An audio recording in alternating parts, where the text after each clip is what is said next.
BSNL की मुशावरती committee की meeting मुनक्किद हुई। मीटिंग में नांदेड़ के सारिफिन को मियारी सहूलियात पहुंचाने पर गौर व खौस किया गया।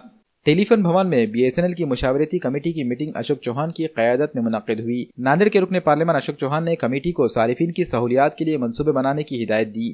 कम्युनिकेशन शोबे में बढ़ रहे मुकाबले को मद्देनजर रखते हुए ज्यादा से ज्यादा सारिफिन को BSNL से जोड़ने की तैयारियों का भी जायजा लिया गया।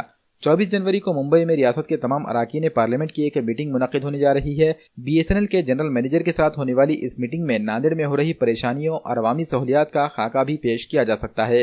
इस ज़िम्मन में अशोक चौहान ने कमेटी के अराकीन से तफसीली मालूमात भी हासिल की।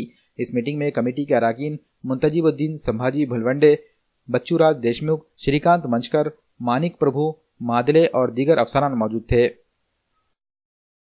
BSNL महकमे के नांदेड़ ज़िला टेलीफोन एडवाइजरी कमेटी का इजलास कमेटी के चेयरमैन और हमारे रुकन पार्लियामेंट अशोक राव जी चौहान साहब की सदारत में आज मीटिंग मुनक्किद हुई थी। इस TSC मीटिंग में पिछले कामों का जायज़ा लिया गया।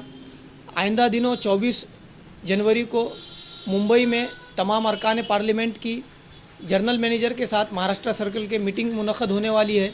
इस ताल्लुक़ से नांदेड़ BSNL महकमे को क्या क्या चीज़ें दरकार है और अवाम को किस तरह से बेहतर सहूलियात फराम की जा सकती है, इस ताल्लुक़ से अशोक राव जी चौहान ने आज अफसरान से और TSC मेम्बरान से बातचीत की और यहाँ पर जो भी रिक्वायरमेंट है उसकी तफसीली रिपोर्ट उन्होंने तयख़ुन दिया कि वो रिपोर्ट महाराष्ट्र सर्कल ऑफिस को पेश करेंगे और नांदेड़ में BSNL महकमे की बेहतर से बेहतर सहूलियात फराम करने के लिए वो कोशा रहेंगे।